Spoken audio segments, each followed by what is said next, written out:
नमस्कार मित्रों, स्वागत है आपका आपके अपने चैनल सुदेश हिंदी कहानियों में। कैसे हैं आप सब लोग? आशा करती हूँ स्वस्थ होंगे, मस्त होंगे और अपने अपने कार्यों में व्यस्त होंगे। तो जो मेरी आज की स्टोरी है वो है सौतेली माँ, कि किस तरह से एक माँ एक छोटे से 7 साल के बच्चे को अपनाती है और बच्चे को किस तरह से अपना बनाने के लिए वो थोड़ा बहुत जो स्ट्रगल उसको करना पड़ता है वो करती है। तो अगर आप चैनल पर पहली बार आए हैं तो प्लीज़ चैनल को सब्सक्राइब जरूर करें, क्योंकि मैं डेली ऐसी ही स्टोरीज लेके आती रहती हूँ। तो आज की स्टोरी कुछ इस तरह से है। समा की आंखों से निरंतर आंसू बहे जा रहे थे। उसे समझ नहीं आ रहा था कि आखिर उसकी कोशिश में कहाँ कमी रह गई। इतनी कोशिश अगर भगवान को मनाने के लिए करती तो शायद भगवान भी मिल जाते। इतना परेशान तो कभी नहीं हुई जितना इस 7 साल के अदने से बच्चे ने परेशान करके रख दिया। हालांकि उसका कोई कसूर नहीं था, बस लोगों की सुनी सुनाई बातों को सच मान बैठा था। नकुल, हाँ यही नाम था उसका। उम्र बस 7 साल। हमेशा अपनी दादी के साथ छोटी सी निक्कर पहनकर घूमता रहता था। दादी के साथ रह रहकर पूरा पंचायती हो चुका था। हालांकि दादी ने कभी समा की बुराई नहीं की, लेकिन दादी की सहेलियां हैं ना, नकुल को समा के खिलाफ भड़काती रहती हैं। अब समा कौन? समा नकुल के पिता सुजिल की दूसरी पत्नी और नकुल सुजिल की पहली पत्नी का बेटा। 2 साल पहले सुजिल की पत्नी का बीमारी के चलते देहांत हो गया था। उसके बाद सुजिल शादी नहीं करना चाहता था।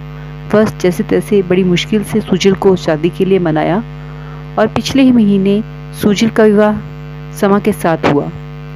जब समा का विवाह सुजिल के साथ हुआ, उस समय जो भी मेहमान घर में आए थे उन लोगों ने मजाक ही मजाक में कह दिया बच्चे के सामने कि नकुल, तेरी तो दूसरी माँ आने वाली है, जरा संभल के रहना। दूसरी माँ यानी सौतेली माँ बहुत खराब होती है। सौतेली माँ, लोग तो मजाक मजाक में कहकर चले गए, पर उसका असर उस बच्चे पर बहुत ज़्यादा हुआ। जब समा शादी होकर घर में आई तब से नकुल का समा के साथ 36 का आंकड़ा था। नकुल समा को जरा भी पसंद नहीं करता था। वह उसको परेशान करने की पूरी कोशिश करता, जबकि समा नकुल को मनाने की पूरी कोशिश करती। समा सौतेली माँ जरूर थी, पर उसे नकुल के से पूरा लगाव था। बस वह इसी कोशिश में लगी रहती कि नकुल उसे माँ माने, पर नकुल तो उसे माँ तक नहीं बोलता। उसके लिए तो वो समा थी। दादी और सुजिल उसे निरंतर टोकते रहते थे, लेकिन वो थोड़ी देर रो धोकर फिर से उसकी वही शरारतें शुरू हो जाती। अभी पिछले सप्ताह की ही बात है। घर में मेहमान आए हुए थे जो थोड़े जल्दबाजी में थे। दादी ने समा को फटाफट चाय बनाने के लिए कहा। घर में रसोई में काम सारा चूल्हे पे ही होता था, तो समा ने चूल्हे पर चाय चढ़ाई और पानी लेकर मेहमानों के पास गई।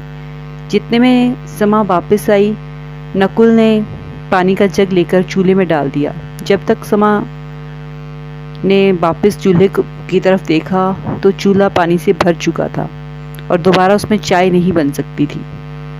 बाहर दादी ने सबके सामने समा को फटकार लगा दी। समा को डांट पड़ते ही देखकर नकुल बहुत खुश हो रहा था। और हालांकि ये भी पिछले 2 दिन पहले ही समा ने अपने कपड़े छत पर सुखाए और नीचे आकर थोड़ी देर आराम करने लगी। उस दिन ज़्यादा थकी हुई थी तो उसे नींद आ गई। जब नींद खुली तो उसने घर के पीछे नकुल और उसके दोस्तों को हंसने हुए सुना। समा देखने गई तो देखकर हैरान रह गई। छत पर सुखाई गई उसकी साड़ी गाय के सींग के पर बांधकर नकुल अपने दोस्तों के साथ खेल रहा था। समा को देखकर सारे बच्चे वहां से फरार हो गए। समा ने जैसे तैसे अपनी साड़ी गाय के सींग से निकाली तो देखा साड़ी जगह जगह से फट चुकी थी। पर समा ने इसकी शिकायत न दादी से की न सुजल से। और आज समा ने बड़े मन से सबके लिए खीर पूड़ी सब्जी बनाई और खाना लगाकर बाहर सबको खाना खाने के लिए बोलने चली गई। पर हायरी किस्मत, नकुल वहां भी पहुंच गया और वहीं पास रखे नमक को लेकर सब्जी में डाल दिया। जब सब खाना खाने बैठे तो समा ने कटोरियों में सब्जी निकाली और सबको परोस दी। पहला निवाला मुंह में लेते ही दादी ने निवाला थूक दिया। हाय रे, ये क्या बनाया है? कुछ सिखाया नहीं है कि तेरे माँ बाप ने? पूरा मुंह खरा कर दिया। इस पर सुजल ने कहा, क्या हुआ माँ, इस तरह क्यों बोल रही हो? सब्जी चख कर तो देख, कितना नमक डाला है। दादी ने कहा, खाना खाने लायक तो बनाती। यह सब देखकर नकुल को बड़ा मजा आ रहा था, तो उसके चेहरे से साफ नजर आ रहा था कि ये उसी का करा धरा है। सुजल को नकुल पर शक हुआ तो नकुल ने सच सच बता दिया। तूने क्या हरकत की है? नकुल एकदम से घबरा गया कि अगर सच पता चल गया तो डांट पड़ जाएगी, इसलिए वह हकलाने लगा। वो बापू, सच बोल, हकला क्यों रहा है? सच बोल, हकला क्यों रहा है? तूने कुछ किया ना? सुजल के डर के मारे नकुल ने सच बोल दिया कि उसने खाने में नमक मिला दिया है। तो इस पर सुजल को गुस्सा आ गया, तो उसने चांटा खींचकर नकुल के गाल पर दे मारा। नकुल को चांटा मारते ही समा का दिल चित्कार उठा। ये क्या कर रहे हैं आप? भला कोई बच्चे को इतनी सी बात के लिए मारता है क्या? तुम इसी का पक्ष ले रही हो। इसकी शरारतें देखी नहीं, दिन पर दिन बढ़ती जा रही हैं। मैं माँ हूँ इसकी, तुम मेरी माँ नहीं हो। समा मेरी माँ नहीं है, रोता रोता नकुल चिल्लाया और रोता रोता ही वहां से भाग गया। बस तब से समा के आंसू बहे जा रहे थे। सुबह से दोपहर हो गई थी। नकुल अपने दोस्तों के साथ ही रहा, घर नहीं आया। तो सुजल समा को लेकर उसके मायके छोड़ने चला गया, इस वादे के साथ कि जब तुम आओगी तो तुम्हें तुम्हारा बेटा मिलेगा, ना कि तुम्हारा सौतेला बेटा। इधर जब नकुल घर वापस आया तो समा घर पर नहीं थी। उसने हर कमरे में जाकर देखा, यहाँ तक कि ऊपर छत पर भी ढूंढ आया। दादी बाहर खाट पर बैठी नकुल को गौर से देख रही थी। दादी ने पूछा, किसे ढूंढ रहा है तू? नकुल बोला, नहीं, मैं किसी को नहीं ढूंढ रहा हूँ। अच्छा, दादी बोली, जिसे तू ढूंढ रहा है बता दूं कि वो यहाँ से गई, अब नहीं आएगी। हाँ, तो मुझे क्या फर्क पड़ता है? अब तो मैं चैन से रह लूंगा, मेरी सौतेली माँ गई। उसकी बात सुनकर दादी मन मन मुस्कुराई, जिसे देखकर एक बार तो नकुल हड़बड़ा गया, फिर चुपचाप अंदर कमरे में चला गया। धीरे धीरे रात भी हो गई, पर नकुल का घर में मन नहीं लग रहा था। उसे तो समा को परेशान करने में ही मजा आता था, पर आज तो समा घर पर थी ही नहीं। उसका मन भी किसी काम में नहीं लग रहा था। रात को सुजल घर आया तो नकुल आकर सुजल के पास खड़ा हो गया। उसे लगा कि सुजल समा के बारे में कोई बात कहेगा, पर सुजल ने तो कुछ भी नहीं कहा। उल्टा उसे मिठाई निकाल कर दे दी। अरे बेटा, मिठाई खा, तू चाहता था ना कि तेरी सौतेली माँ चली जाए। ले, आज वो यहाँ से चली गई, कहकर सुजल ने चुपचाप अपना खाना खाया और अपने कमरे में जाकर सो गया। नकुल से मिठाई खाते ना बनी। जैसे तैसे उसने एक तो निवाले निगले और चुपचाप उठकर अपने कमरे में चला गया। रात को सोते समय वह बाहर दादी के पास खाट पर लेटा लेटा ही रोने लगा। अरे क्या हुआ नकुल, तू रो क्यों रहा है? दादी ने पूछा, कोई परेशानी है क्या?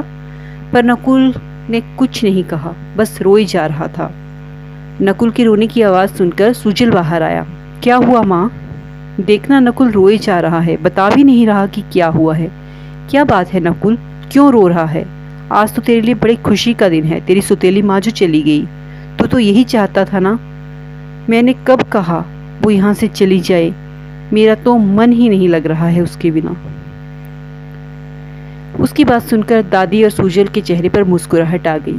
पर वो तो नहीं आएगी, फिर तो उसकी बेइज्जती करेगा, उसे परेशान करेगा। नहीं, मैं बिल्कुल परेशान नहीं करूँगा उसको। समा को ले आओ ना बापू। ठीक है, कल ले आऊँगा, अभी सो जा। जब सुजल ने वादा किया तब जाकर नकुल सोया। दादी अभी भी मन मन मुस्कुरा रही थी। सुजल ने पूछा कि माँ, क्या हुआ, ऐसे क्यों मुस्कुरा रही हो? तुझे कैसे पता चला कि समा को उसके मायके भेज देने पर नकुल उसे ढूंढेगा? दादी ने पूछा। क्योंकि माँ, कभी कभी नज़दीकियाँ बढ़ाने के लिए दूरी होना जरूरी है। तुमने कभी ध्यान नहीं दिया माँ, नकुल हमेशा समा के आसपास मंडराता रहता है। बस दोनों को अपनी नज़दीकियों का एहसास नहीं था, तो वह होना ज़रूरी था, जो हो ही गया। और इस तरह नकुल ने समा को माँ कहना और मानना शुरू कर दिया और खुशी खुशी बिना शरारतों के अच्छे बच्चे की तरह हर बात मानने लगा और पढ़ाई में भी मन लगाने लगा। इस तरह समा को उसका बेटा और नकुल को उसकी माँ, सौतेली माँ नहीं, बल्कि उसी की माँ जैसी माँ मिल गई।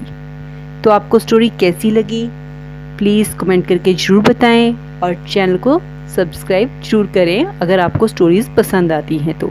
और ऐसी स्टोरीज़ आप अगर डेली सुनना चाहते हैं तो मुझे सब्सक्राइब करके, तो जिससे मुझे समझ आएगा, पता चलेगा कि आप लोगों को ये स्टोरीज़ पसंद आ रही हैं, आप और भी ऐसी स्टोरीज़ सुनना चाहते हैं। तो इसी के साथ धन्यवाद। कल फिर मिलेंगे नई स्टोरी के